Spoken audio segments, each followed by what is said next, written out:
Hello YouTube, Southern Wolverine here with another 2v2 Shogun 2 Total War battle for you.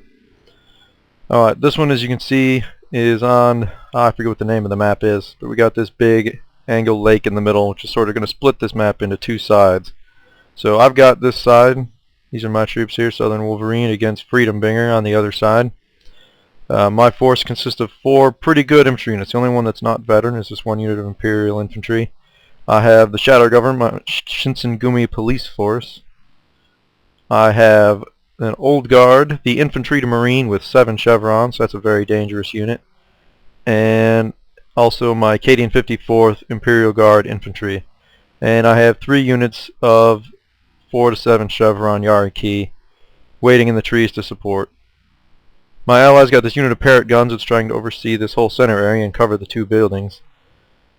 And he's already started pushing his troops up. He's got a unit of Yariki and his general in reserve. 2 units of sharpshooters who are going to move up and try to take this morale shrine, which will be a nice boost for us.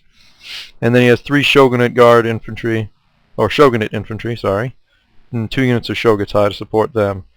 Now our ally has, the opposing allies have lower quality troops than us. They've taken mainly White Tiger Force and Red Bear Infantry, unvetted. But they do have a lot more men than we do. And Freedom Bringer does have a unit of Armstrong guns. So right now Hoffy is moving his forces up. We'll just get started here. Hoffy's moving his forces up through the woods. He's got a mixed force of missile and melee troops coming up through here to try to challenge Undertaker for the morale shrine. And my direct opponent, Freedom Bringer, is playing fairly defensively here. He's got this hill.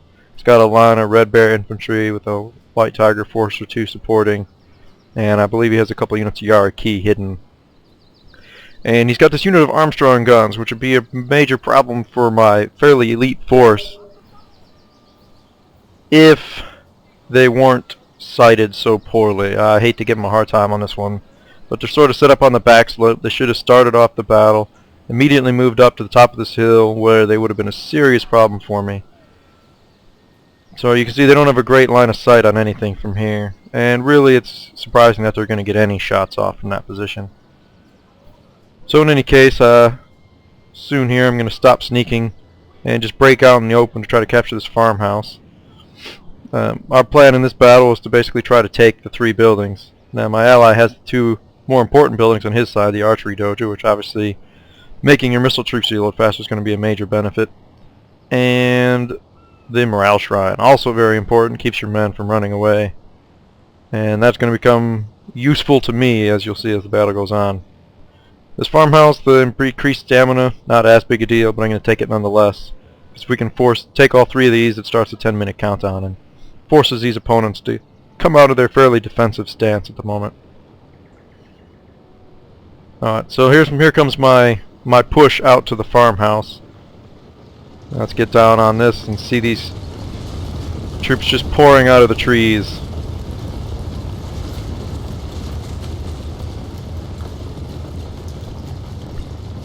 I will say this army's not ideal. I don't have any troops that are really sacrificial troops. So any of these artillery blasts that are catching troops are killing veteran troops, and they're fairly expensive. Especially that one that took 16 of my old guard down in a single blast.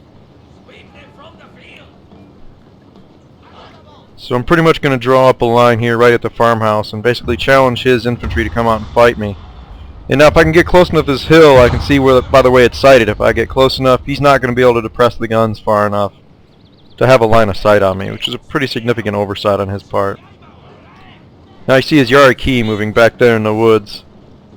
And it's hard to use Yariki on this side of the map, or in this map in general, when you got this many guys on the field in a 2v2, just because you can't really get a flank.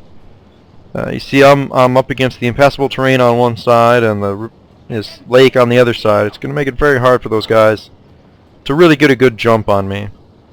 Although I will say Freedom used these guys pretty effectively as a disruption force.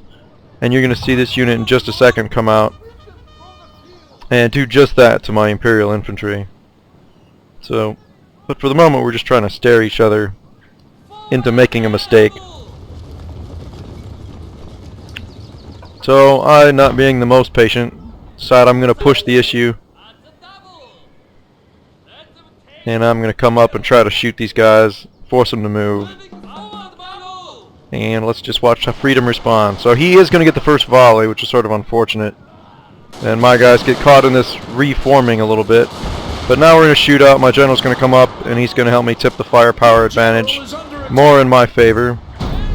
And here comes this unit of Yari cavalry. Let's get down on this charge. So they are going to take quite a bit of damage as they approach. And yet they are going to make it to me, as you can see. And this unit of Imperial Infantry is going to take quite a beating. And my general got caught up a little bit in that too. And possibly more important than the damage they're doing, they are disrupting these Imperial Infantry so they can't really shoot back. And meanwhile these Red Bears are just continuing to pour fire on them. So this Imperial Infantry unit is pretty badly beat up.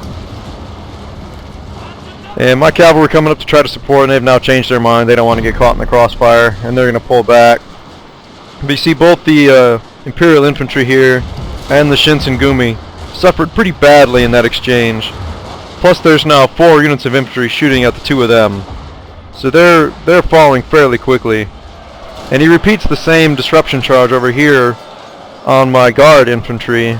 And you can see it's working pretty well there too. They were already getting shot up. That cav charge messed them up even more. Now they're not returning fire. My 2 elite units over here did manage to rout 1 unit of Red Bears. But I'm still suffering too many losses in this fight. And I have to turn the balance somehow. You see now my general is even wavering because he's catching enough of this. So in an attempt to change the balance, I've charged out all 3 of my units of Yariki, and I'm going to try to punch a hole in this flank and try to turn this whole thing back. So these Red Bears, without the morale of the better units and without the morale shrine, which my ally did now capture, so you see my units do have a morale boost there. So even these infantry marine now have morale 15, which is pretty darn good. So my plan so far here is working. They're pushing up onto the hill. That first unit's been shattered. This unit's about to follow it. Freedombringer is responding pretty well. He's brought over his General Satimoto, his General's bodyguard, and this White Tiger force to attempt to stall me. And my attempt to assassinate his general didn't work because he sacrifices this White Tiger to hold me back. But while I'm here, I'm definitely going to take out this Armstrong gun. And these guys aren't going to last against a cavalry unit. See, now he does have a couple lines. This White Tiger are basically sacrificing themselves so that these Red Bears can turn and shoot into the fight. And you see just a big ball of smoke, bunch of dying horses back in there, and these Red Bears are going to turn and try to help out too, shooting over the heads of their comrades into those cavalry. However, they are now pretty exposed to my unit of Old Guard here, who are very upset that my general's been run off the battlefield, and they're going to make these guys pay for it.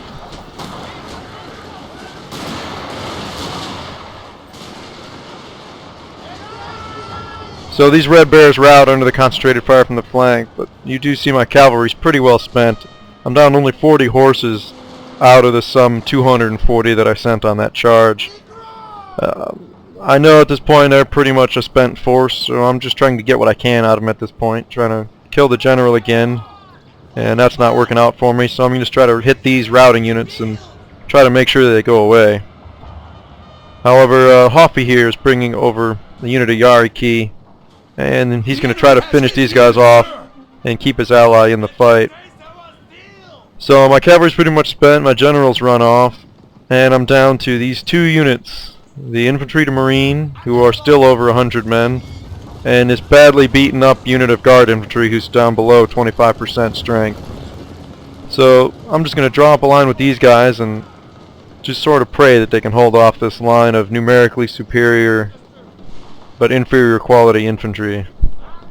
An ambush, General! An ambush! Meanwhile, my ally's doing quite well. I mean, Undertaker's pushed up, and he's driven all of Hoffy forces back into these woods. And again, he's playing pretty defensively. And Undertaker's playing it patient, pushing him out of one square area at a time. At this point, we've got the building solidly under control, although we didn't get around to sparing any units to capture the archery dojo.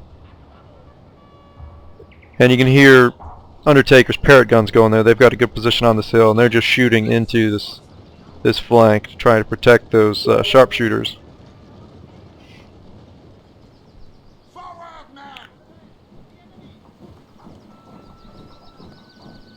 And at this point, I feel like I have to do something to at least damage these guys before he takes me down. So I'm going to try to take advantage of the fact that these infantry to marine have 150 range. And you see I'm going to try to step up here. Let's show you my range arc here. So I'm trying to get this just over those units without getting into their range, so that I can hopefully shoot these guys up and rout them, as they're pretty badly beaten up. I mean, me and Freedom just wrecked each other's armies in that firefight and the various cavalry assaults. And pretty much all I'm using this guard infantry for is to try to protect the flank from these guys coming over on the hill. So now you see that the infantry to marine's in range. Now I'm going to try to take these guys down.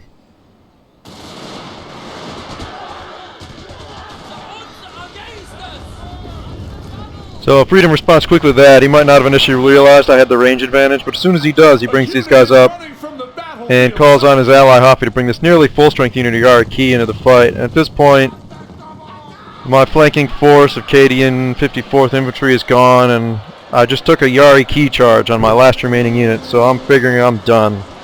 However, these units with the morale boost from the shrine over there just barely did hold out, and now that these Yari Key's charge bonus has run out, you see they're actually going to start dying off pretty quick here. Let's get down on this fight and watch the French elite take on these cavalry.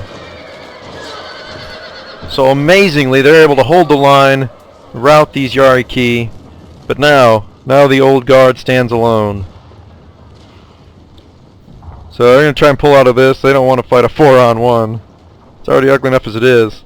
Now Freedom Bringer's going to be a little bit too aggressive here, and this is going to be an important mistake, because he's trying to bring his general up to shoot my guys in the back, no doubt.